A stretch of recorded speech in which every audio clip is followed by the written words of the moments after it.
آپ اسے اگر زیادہ وہ دیکھنا چاہتے ہیں، ابھی اللہ نے ہمیں کامیابی دی ہے، لیکن 71 میں ہم نے ہتھیار ڈالے تھے، 93,000 بندہ قیدی ہو گیا تھا، اب تمہاری مرضی جو تم کرو، ہم تو تمہارے قیدی ہو گئے۔ تو گویا جب تک انسان سوچ سمجھ کر یہ فیصلہ نہیں کرتا کہ میں اپنی ول، اپنا ارادہ، اپنی خواہشات، اپنی جو بھی مستقبل کے میرے عزائم ہیں، وہ سب میں اللہ کی رضا کے آگے سرنڈر کرتا ہوں، تو ادخلو کا بنیادی تقاضا ہی نہیں پورا ہوتا۔ اللہ کے آگے اپنی تمام خواہشات، تمام ارادے، تمام تقاضے، تمام عزائم تسلیم کر دو، سرنڈر کر دو، اور خطوات شیطان کے نقش پا کی پیروی نہ کرو۔ یعنی اب اللہ کے ساتھ ریزسٹنس کسی معاملے میں بھی نہیں ہونی چاہیے، جو حکم آیا سر تسلیم خم ہے۔ اب یہ تو یہاں اسلام کے حوالے سے بات ہمارے سامنے آئی۔ یہ جو ایک مضمون ہوتا ہے نا قرآن مجید کا اہم ترین مضمون، وہ اسے کسی ایک اسلوب میں نہیں بیان کرتا، اسے کئی اسالیب میں بیان کرتا ہے تاکہ ہر پہلو سے بات واضح ہو جائے۔ یہی وہ مضمون ہے جسے عبادت کے عنوان کے تحت بھی جو ہے وہ قرآن بیان کرتا ہے، جس کو کہتے ہیں ہم نے انسان بنائے، وما خلقت الجن والانس الا لیعبدون۔ کہتے ہیں تمام رسول آئے، انہوں نے عبادت ہی کی دعوت دی، یا قوم اعبدوا اللہ ما لکم من الہ غیرہ۔ حضور صلی اللہ علیہ وسلم نے بھی آ کے یہی بات کہی، یا ایھا الناس اعبدوا ربکم۔ عبادت کا کیا مفہوم ہے؟ دیکھیں لغت تو عربیوں کی تھی نا، قرآن اللہ کا کلام ہے، زبان عربی میں اترا ہے، عرب لوگ اس زبان کو پہلے سے بولتے تھے، ہر لفظ جو قرآن نے استعمال کیا پہلے سے مستعمل تھا، اس کا کوئی نہ کوئی معنی موجود تھا، تو یہ غلامی کے معنی میں مستعمل تھا۔ اور عرب میں جو غلام ہوتا تھا اس کی حیثیت آج جو ہماری بکری کی یا گائے کی یا جو ہمارے جانور بندے ہوئے نا، یہ حیثیت غلام کی ہوتی تھی۔ یعنی میری بکری میں بیچ دوں، کوئی بکری حقوق کمیشن مجھے یہ تو نہیں کہہ سکتا کہ تو نے بکری کیوں بیچی ہے، میری بکری تھی میں نے بیچ دی، میں مالک تھا، میں بیچ سکتا تھا، میں نے کسائی کو دے دی، اس نے ذبح کر دی، بھئی ہماری بکری ہے، ہماری مرضی ہے جو ہم اپنی بکری کے معاملے میں فیصلہ کریں، کوئی دوسرا نہیں پوچھ سکتا۔ غلام کی یہ حیثیت ہوتی تھی۔ یہ ملازم نہیں ہوتا، ملازم تو وہ آیا، اس نے 10 سال نوکری کی، پھر چھوڑ کے چلا گیا، تو 8 گھنٹے کا نوکر ہے، اس کے بعد گھر چلا گیا، پھر خاص شعبے سے متعلق ہے، مالی کا کام کرے گا، ڈرائیور کا کام کرے گا وہ، لیکن غلام وہ 24 گھنٹے کا غلام ہے، ساری زندگی کا غلام ہے جب تک آپ اسے آزاد نہیں کر دیتے، اور جو حکم آپ دیں گے اس نے وہ ماننا ہے۔ یہ لفظ ہے جو قرآن مجید نے استعمال کیا ہے کہ تم اللہ کے غلام ہو سب کے ساتھ، اور ایک فرق کے ساتھ کیا ہے۔ فرق کیا ہے کہ دنیا میں یہ غلامی مجبوری سے ہوتی ہے، کسی نے کسی کا بچہ اغوا کیا، جا کے بیچ دیا، وہ غلام ہے۔ حضرت یوسف علیہ السلام جا کے غلام بنا لیے گئے تھے نا مصر میں، بیچ دیے گئے تھے، غلام ہو گئے۔ وہ اپنی آزاد مرضی سے تو غلام نہیں ہوئے تھے۔ اللہ تعالیٰ یہ چاہتا ہے کہ انسانوں میں سے وہ جو عقل مند ہیں، جو ہوش مند ہیں، جو اولو الالباب ہیں، اولو الابصار ہیں، وہ میرے احسانات کو پہچانیں جو میں نے ان کے اوپر کیے ہیں، اور اپنی مرضی سے میری غلامی اختیار کریں، جبر سے نہیں۔ لا اکراہ فی الدین، دین میں کوئی جبر نہیں ہے۔ میری ربوبیت کو پہچانیں، میرے احسانات کو پہچانیں، میرے انعامات کو پہچانیں، پھر جو ان کے اندر ایک جذبہ پیدا ہو میرا شکر ادا کرنے کا، تو مجھے ان سے خدمت تو نہیں درکار، بے نیاز ہستی ہے، اسے انسانوں کی خدمت کی حاجت نہیں ہے، تو پھر کیا کریں انسان؟ میرے احکام کے تابع ہو جائیں، جو میں انہیں حکم دوں اسے پورا کریں۔ تو گویا غلامی کا تصور پہلے سے موجود تھا، اس میں ایک ویلیو ایڈ کی ہے محبت کی، پرستش کی، پرستاری کی، یہ ایڈ کر کے تو اسی مضمون کو مکمل کر دیا۔ تو اس میں بھی آپ دیکھیں، یعنی اب غلامی اختیار کرنے ہی کا دوسرا مطلب ہے اپنی ول سرنڈر کرنا۔ تو جو بات اسلام میں تھی وہی بات عبادت میں بھی ہے۔ اسی کے لیے قرآن مجید نے ایک لفظ اطاعت کا استعمال کیا ہے۔ کسی کی پیروی کرنا، حکم ماننا، بات وہی ہے، حکم برداری کرنا، فرما برداری کرنا، وہی بات ہے۔ لیکن یہ جو اطاعت کا لفظ ہے، یہ عام طور پہ جب ہم محاورے میں استعمال کرتے ہیں تو طوعاً اور کرہن بھی استعمال کرتے ہیں۔ یعنی اطاعت بھی 2 طرح کی ہوتی ہے، ایک رضامندی سے اطاعت کرنا ہوتا ہے، ایک مجبوری سے اطاعت کرنا ہوتا ہے، کراہت کے ساتھ، ناپسندیدگی کے ساتھ۔ تو قرآن مجید نے اطاعت کا لفظ استعمال کر کے وہ جو میں نے مفہوم عبادت کے اندر آپ کے سامنے رکھا تھا اس کی طرف اشارہ کر دیا. اپنی دلی آمادگی کے ساتھ اللہ کی اطاعت کرتے ہیں بغیر کسی جبر کے. تو اطاعت کا لفظ بھی آ گیا, عبادت کا بھی آ گیا, اسلام کا بھی آ گیا, اس میں تقویٰ کا لفظ بھی شامل کر لیں. یہ سارے الفاظ ایک ہی چیز کی طرف اشارہ کر رہے ہیں کہ جو اللہ کو مان لے اپنا رب, وہ اپنی مرضی اللہ کی مرضی میں گم کر دیتا ہے. وہ اللہ کے احکامات کا تابع زندگی بسر کرتا ہے. وہ اللہ کی نافرمانی نہیں کرتا, اللہ کے کسی حکم کو نہیں توڑتا, وہ اس کی کلی اطاعت کرتا ہے. اور میں اس بحث میں نہیں پڑھتا, مذہبی بحث میں نہ جائیں, صرف بات سمجھنے کے اعتبار سے ایک بات آپ کے سامنے رکھ رہا ہوں. اس اطاعت میں اگر مستقلاً کوئی ایک حکم کی بھی نافرمانی اختیار کر لی جائے, یہ ساری اطاعت صفر سے ضرب کھا سکتی ہے. بلا من کسب سیئۃً, کیوں نہیں, جس نے ایک بھی برائی کی, وَأَحَاطَتْ بِهِ خَطِیَّتُهُ, اور اس برائی نے اس کو گھیر لیا آخرت میں, فَأُولَٰئِکَ أَصْحَابُ النَّارِ هُمْ فِیہا خَالِدُونَ, وہ دوزخ والے ہوں گے, ہمیشہ ہمیشہ اس میں رہیں گے. باقی ساری اطاعت کا چھٹی ہو جائے گی. اس کو آپ ایک مثال سے سمجھ لیں. اللہ نے پکار لگائی میرے نبی پر ایمان لاؤ. تھوڑے لوگ تھے جو ایمان لائے مکے میں. پکار لگی جو بھی تم پہ آزمائشیں آئیں جھیلو, برداشت کرو, صبر کرو. اس بیرو والا یاسر صبر کیا, مارے کھائیں. پکار لگی اب یہاں سے ہجرت کرو, ہجرت کی. یہ چھوٹی چھوٹی قربانیاں ہیں, بہت بڑی بڑی قربانیاں ہیں یہ دیں. یہ ساری قربانیاں دینے کے بعد مدینے آ گئے. 2 سال گزرے, ایک اور پکار لگی. اب قتال کی پکار ہے. استجیبوا للہ وللرسول اذا دعاکم لما یحییکم. اللہ اور رسول کی اس پکار پر لبیک کہو جب وہ تمہیں پکاریں اس چیز کی طرف کہ جس میں تمہاری زندگی ہے. یہ سورہ انفال کی آیت ہے. یعنی بدر پہنچو اور 313 1000 کے مقابلے میں سفارا ہو جاؤ. بظاہر احوال جیتنے کا کوئی امکان نہیں ہے, لیکن اللہ کا حکم ہے تسلیم کرو. اب آپ سوچیں اگر یہاں پہنچ کر کوئی یو ٹرن لے لے, پچھلے سارے کیے کرائے پر پانی پھر جائے گا یا نہیں پھر جائے گا؟ بلا من کسب سیئۃً وأحاطت بہ خطیئتہ فأولئک اصحاب النار ھم فیہا خالدون. اسی طرح ایک بات میں اور آپ کے سامنے, ایک آدمی ہے نماز بھی پڑھتا ہے, روزے بھی رکھتا ہے, سب کچھ کرتا ہے, اقامت دین کی جدوجہد بھی کرتا ہے, سود خوری نہیں چھوڑتا. تو قرآن مجید یہ بات کہتا ہے یا نہیں کہ ومن عادا, اب جب اللہ نے یہ حکم دے دیا, تم تک پہنچ گیا, یہ معجزہ آ گئی تمہارے سامنے, اب اگر کسی نے اعادہ کیا یعنی دوبارہ سود کھایا, فاولئک اصحاب النار, آگ والوں میں سے ہو جائے گا. 10 دن 100 دن نہ, ہم فیہا خالدون, ہمیشہ رہے گا اس میں. تو اب وہ چونکہ ہمارا ایک تصور ہے, ایک فقہ کے ساتھ یہ بات جو ایک عقیدہ ہے اس کے ساتھ ٹکر جاتی ہے کہ جس میں رائی کے دانے کے برابر بھی ایمان ہو تو وہ بالآخر دوزخ سے نکل کے جنت میں آ جائے گا. تو اب یہ مسئلہ کھڑا ہوا, تو میں دیکھ رہا تھا کہ مفتی تقی عثمانی صاحب نے پھر اس کا حل یہ نکالا. انہوں نے یہ بیان کیا وہاں پہ کہ جب یہ سود خوری کو شروع کرے گا تو گویا وہ اس کا ایمان ہی زائل ہو جائے گا. لیکن بات ماننے پہ مجبور ہوئے وہی جو میں آپ کے سامنے رکھ رہا ہوں. اس سے چھوڑیے ایمان زائل ہوا یا نہیں ہوا, نتیجہ وہی نکلا. تو یہ ہے حقیقت اس اسلام کی, ادخلوا فی السلم کافہ کی.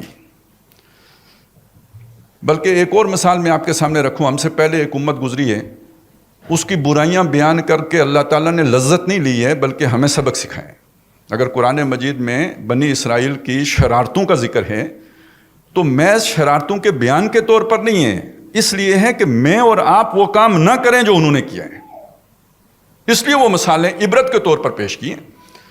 تو ایک مثال ان کی یہ بھی دی ہے کہ وہ یہ کام کرتے تھے کہ جب کسی قوم پر غصہ آتا ان کو گھروں سے نکال دیتے. اللہ نے حکم دیا تھا کسی کو گھر سے نہ نکالنا, وہ نکال دیتے تھے. بعد میں پتہ چلتا کہ کسی نے انہیں قید کر لیا ہے, غلام بنا لیا ہے. تو چونکہ اللہ کا یہ بھی حکم تھا کہ بنی اسرائیلی کوئی غلام ہو تو اس کو آزاد کراؤ, تو اب یہ چندہ کر کے پیسے اکٹھے کر کے پہنچ جاتے تھے اسے آزاد کرانے کے لیے بھی.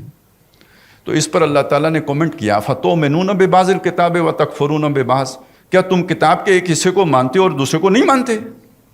ایک حکم کے تابع ہو اور دوسرے حکم کی نافرمانی کرتے ہو. ساتھ بتا دیا اگر کوئی یہ کام کرے کہ اللہ کے کچھ احکامات پر عمل کرے اور کچھ پر عمل نہ کرے، نمازیں تو پڑھے جھوٹ نہ چھوڑے، یا جھوٹ چھوڑ دے رشوت لیتا رہے، یا اور کوئی بے ایمانیاں کرتا رہے، افتؤمنون ببعض الکتاب وتکفرون ببعض فما جزاء من يفعل ذلك منكم الا خزي في الحیاۃ الدنیا ویوم القیامۃ یردون الی اشد العذاب۔ تو اس کی کیا سزا ہے سوائے اس کے کہ دنیا کی زندگی میں اسے ذلیل کیا جائے اور آخرت میں اسے سب سے زیادہ شدید عذاب میں ڈالا جائے۔ آپ کو معلوم ہونا چاہیے کہ سب سے شدید عذاب منافقین پر ہوگا، ان المنافقین فی الدرک الاسفل من النار۔ اور جب قرآن نے کہا کہ جن لوگوں نے آج کچھ احکام مانے اور کچھ نہیں مانے وہ سب سے شدید عذاب میں ہوں گے، تو در حقیقت قرآن کہہ رہا ہے وہ منافقین ہیں۔ ایمان والے وہ ہیں جو پورے کے پورے اسلام میں داخل ہوتے ہیں، اور یہ جو آدھا تیتر آدھا بٹیر ہیں یہ نفاق کی علامت ہے۔ وَمِنَ النَّاسِ مَن يَعْبُدُ اللَّهَ عَلَىٰ حَرْفٍ، لوگوں میں وہ بھی ہیں جو اللہ کی عبادت تو کرتے ہیں لیکن کنارے کنارے ہو کر کرتے ہیں، مشکل احکامات سے منہ موڑ لیتے ہیں، یو ٹرن لے لیتے ہیں جہاں زیادہ جو ہے چبن ہو، اور جو آسان لگتے ہیں جس میں کوئی کمفرٹ میں رہتے ہیں ان پر عمل کر کے اللہ کو بھی خوش کرنے کی کوشش کرتے ہیں۔ یہ ہیں وہ لوگ کہ جن کے بارے میں قرآن کہتا ہے دنیا خسرت دنیا والآخرہ، ان کی دنیا بھی برباد ہے اور آخرت بھی برباد ہے۔ تو میرا خیال ہے یہ پوائنٹ تو کم از کم بہت اچھی طرح ہائی لائٹ ہو گیا ہے کہ اللہ کی رضا کے لیے ڈیمانڈ کیا ہے، پورے کے پورے اسلام میں داخل ہونا۔ اس کے لیے ایک لفظ اور استعمال ہوتا ہے خلوص۔ اس خلوص کو بھی ہم ایک خاص معنی دے دیتے ہیں، وہ ارادے کا، نیت کا خلوص مراد لے لیتے ہیں، لیکن اصل میں خلوص کا لفظ خالص سے بنا ہے۔ اور جب قرآن کہتے ہیں الا للہ الدین الخالص، یاد رکھو اللہ تعالیٰ قبول کرتا ہے خالص اطاعت، تو اس کا مطلب اس اطاعت میں کسی اور کی ملاوٹ ہو جائے تو اللہ قبول نہیں کرتا۔ تو جب اللہ کے کسی حکم کو توڑا جاتا ہے تو ظاہر مقابلے میں کوئی حاکم موجود ہوتا ہے۔ مثلا ایک آدمی شراب پینے کا عادی ہے، اللہ تعالیٰ نے شراب حرام کر دی، وہ پی لیتا ہے، تو اب وہاں پہ کون سا حاکم ہے جس کی اس نے اطاعت کی؟ قرآن نے بتایا اس کا نفس ہی اس کا حاکم ہے۔ ارائیت من اتخذ الہہ ہواہ، آپ نے دیکھا اس شخص کو جس نے اپنی خواہش نفس ہی کو اپنا الہ بنا کے رکھا ہوا ہے؟ اس پر آپ قیاس کرتے چلے جائیں کسی اور رشتہ دار کی خاطر، کسی عزیز کی خاطر، کسی محبوب کی خاطر، یا کسی طاغوت کے ڈر سے۔ جب اللہ کا حکم چھوڑ کر کسی اور کے حکم کی اطاعت کی جائے گی جہاں اللہ کے حکم کی نافرمانی ہو رہی ہو، تو یہ پھر اب اطاعت خالص نہیں رہی، ہماری اطاعت کے اندر ملاوٹ ہو گئی۔ تو اللہ کہتا ہے میں تو صرف خالص اطاعت قبول کرتا ہوں، ملاوٹ والی اطاعت قبول نہیں کرتا۔ اب میرا خیال ہے میری وہ بات آپ کے سامنے واضح ہو کے آ گئی ہوگی۔ یہ وہ بیسکس ہیں جو سب کے لیے ایک جیسی ہیں، ہر انسان کے لیے، وہ کسی بھی شعبے سے متعلق ہو، سب سے اللہ کا تقاضا یہی ہے۔ اور یہاں پہنچ کے شاید ہمیں یہ بھی اندازہ ہو جائے کہ جو نبی صلی اللہ علیہ وسلم نے فرمایا تھا کہ بدا الاسلام غریباً فسیعود کما بدا، اسلام شروع ہوا تو اجنبی تھا اور عنقریب یہ لوٹ کے پھر اجنبی ہو جائے گا۔ یہ جو تصور ہے یہ قرآن کا، یہ اجنبی ہے آج۔ بڑے بڑے اہل علم بھی اس تصور کو قبول کرنے میں رکاوٹ محسوس کرتے ہیں، ان کے مزاج کے ساتھ ہم آہنگ نہیں ہے جو مزاج ان کا بن گیا ہے۔ لیکن قرآن جو ڈیمانڈ کر رہا ہے وہ بہرحال یہی ہے، اس سے جو کوئی جو مرضی نتیجہ نکالے، لیکن قرآن مجید کا تقاضا، مانگ، مطالبہ یہ ہے کہ جو بھی مومن ہے وہ پورے کا پورا اسلام میں داخل ہو۔ آخری اس کا پہلو جو ہے وہ کیا ہے، وہ بہت اہم ہے۔ پہلے وقتوں میں زندگی بہت سادہ تھی اور انسان آزاد تھا، جسے ہم ارتقاء کہتے ہیں، ایوولوشن کہتے ہیں، سوشل ایوولوشن کہتے ہیں۔ اس کے نتیجے میں در حقیقت ایوولوشن تو ہوا ہے، کوئی شک نہیں، زندگی بہت آرام دہ ہوئی ہے، کوئی شک نہیں، لیکن دوسری طرف کیا ہوا کہ ہم آزاد نہیں رہے ہیں۔ آج کے انسان کا سیاسی اعتبار سے مکمل طور پر ڈیپینڈنٹ ہے، معاشی طور پر مکمل طور پر غلام ہے، اس کی کوئی آزادی حاصل نہیں ہے۔ سماجی طور پر بھی 75% سماج کا پابند ہے، کوئی 25% اسے آزادی ہوگی۔ ایک تھوڑا سا یہ میدان ہے جسے دنیا ریلیجیس فیلڈ کہتی ہے، اور وہ دین نہیں ہے، ایک مذہبی دائرہ ہے۔ آپ اپنے عقیدے میں آزاد ہیں، جو مرضی اختیار کر لیں، ایک خدا کو مانیں، 10 کو مانیں۔ کچھ سوشل کسٹمز ہیں جن میں آپ کو آزادی حاصل ہے، نکاح، طلاق، یہ وہ جو یہ معاملات ہیں، یا مر گیا تو اس کو دفنانا کیسے ہے، تجہیز و تکفین کے معاملات ہیں، شادی بیاہ کے معاملات ہیں، یہ آزادی کے دائرے میں آ جاتا ہے۔ اور اس کے ساتھ ساتھ کچھ موڈ آف ورشپ ہیں، کوئی ڈنڈوت بجا لاتا ہے، کوئی نماز پڑھتا ہے، کوئی حج کرتا ہے، تو یہ کچھ چیزیں ہیں جن میں انسان آزاد ہے۔ وہیں پر ہم اپنی آزادی کو ایکسرسائز کر کے یہ سمجھتے ہیں کہ ہم نے اسلام کے یہ والا تقاضا پورا کر دیا ہے۔ سیاسی حاکم کون ہے؟ وہاں اللہ کی اتھارٹی تسلیم کی جاتی ہے یا نہیں کی جاتی؟ سب سے بڑا سوال تو یہ ہے، ابھی آپ کے سامنے جو آیات پڑھی تھی ڈاکٹر برنی صاحب نے، تبارک الذی بیدہ الملک، بادشاہ ہیں، اور یہ کوئی ایک آیت نہیں ہے، یہ آپ کو قرآن مجید کھنگالیں ہر صفحے پہ اس سے ملتی جلتی آیت مل جائے گی جہاں اللہ کی بادشاہی کا ذکر ہے۔ کوئی بادشاہ کسی دوسرے کی بادشاہی اپنے گورنمنٹ میں برداشت کرتا ہے؟ تو جب آپ نے مان لیا کہ زمین و آسمان کا بادشاہ اللہ ہے، تو کوئی نمرود اب بادشاہی کا دعویٰ کرے تو سب سے پہلے اس اللہ کی بادشاہی کا تقاضا یہ ہے کہ نمرود کا انکار کیا جائے۔ کوئی فرعون کرے یا ساری عوام کرے کہ ہماری اتھارٹی ہے، اس کا انکار کیے بغیر الہ کا تقاضا ہی نہیں پورا، لا الہ الا اللہ، تو پہلے اس کا انکار کریں گے تو پھر یہ ساری باتیں مانی جائیں گی۔ تو سیاسی اسلام کا تقاضا تو پھر یہ ہے کہ خدا کے سوا کسی کی بادشاہی کو تسلیم نہ کیا جائے، اسے طاغوت مانا جائے۔ مالک کون ہے؟ اللہ، اور ایسا مالک ہے کہ جو شے میرے پاس بھی ہے اس کا بھی حقیقی مالک وہ ہے، میرے پاس امانت ہے، اس سے پوچھا جائے گا، مجھ سے میرے جسم کے بارے میں پوچھا جائے گا کہ بھئی اس کا کیا استعمال کیا۔ میں خودکشی نہیں کر سکتا، کروں گا تو حرام ہے میرے اوپر، کیونکہ میں اس جسم کا مالک نہیں ہوں۔ میرا جسم میری مرضی ہوتی تو میں مرضی سے خودکشی کر لیتا، اجازت نہیں ہے، نہیں کر سکتا۔ میرے مال کا میں مالک نہیں ہوں، آخرت میں پوچھا جائے گا خرچ کہاں کیا تھا۔ تو یہ ملکیت کا تصور بھی در حقیقت یہ خناس کہ میں کسی شے کا مالک ہوں، یہ توحید کے تصور کے خلاف ہے۔ مالک کے حقیقی خدا ہے۔ تو بندہ مومن کے پاس تو امانت ہے، کافر یہ سمجھے گا میں مالک ہوں، مومن ہے تو اس کا نقطہ نظر یہ ہوگا کہ میرے پاس امانت کے طور پر ہے، تو تصرف اسی طرح کر سکتا ہوں جیسے امانت میں تصرف کیا جا سکتا ہے، اپنی مرضی تو نہیں چلا سکتا۔ اب آپ کو پتہ ہے کتنا کچھ اڑ گیا، میرا جسم میری مرضی اڑ گئی، اور میرا گھر میری مرضی بھی اڑ گئی ہے۔ یہاں مردوں کا بھی تو اکثر یہی ہوتا ہے نا جی، بیوی سے کہا میرا گھر ہے میری مرضی چلے گی، تو میرا ملک میری مرضی بھی اڑ گئی۔ کوئی چیف مارشل ایڈمنسٹریٹر یا فیلڈ مارشل یہ تو نہیں کہہ سکتا کہ میرا ملک میری مرضی، الیس لی ملک مصر، یہ تو نہیں کہہ سکتا۔ اور اگر کوئی کہے تو جو اللہ کو بادشاہ مانتا ہے وہ اس کی بغاوت کیے بغیر اس کا ایمان اللہ پر بنتا ہی نہیں ہے۔ تو بڑا مشکل کام ہو گیا، اب ابراہیم کو آگ میں چھلانگ لگانی پڑے گی۔ تو وہ تقاضے انفرادی سطح پر تھے جو میں نے بیان کیے ہیں۔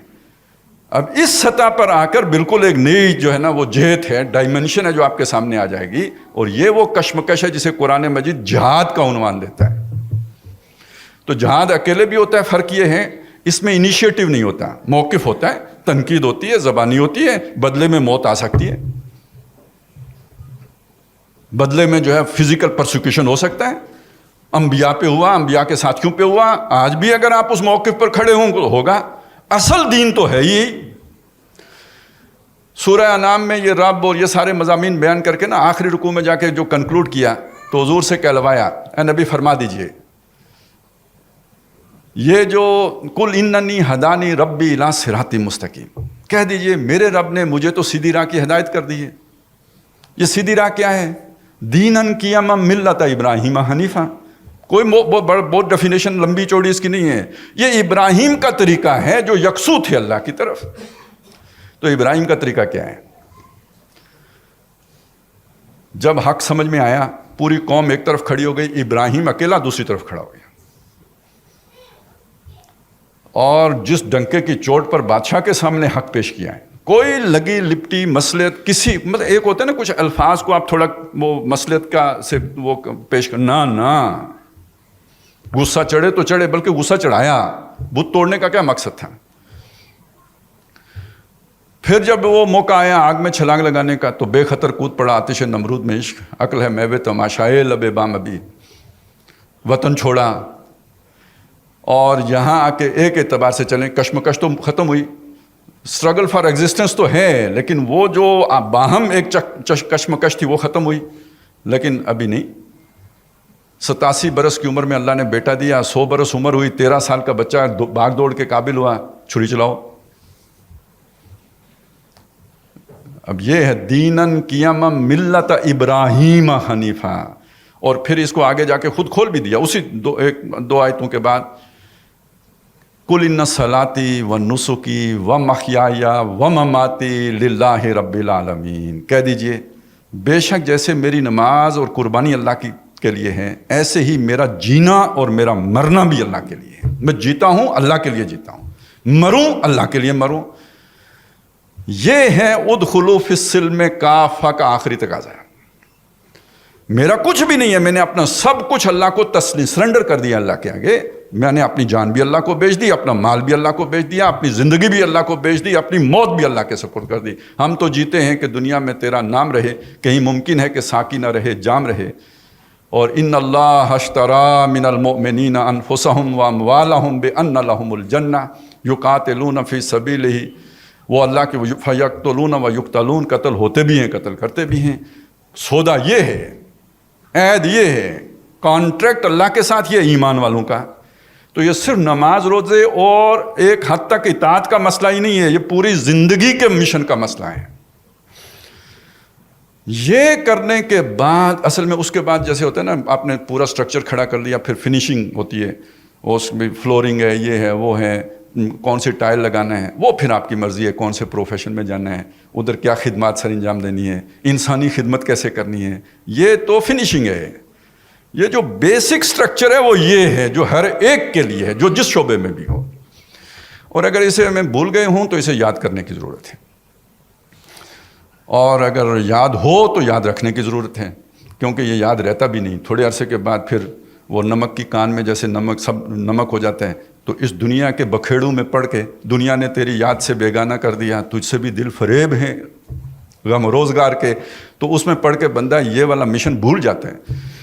انسان بھی بھول جاتا ہے, جماعتیں بھی بھول جاتی ہیں, ملتیں بھی بھول جاتی ہیں. تبھی تو پھر نئے نبی کو آنے کی ضرورت پیش آتی ہے. اللہ تعالی ہمیں آخری دم تک اس موقف پر, اس مشن پر, اس نظریے پر استقامت عطا فرمائے. اقول قولی ھذا واستغفر اللہ لی ولکم ولسائر المسلمین والمسلمات.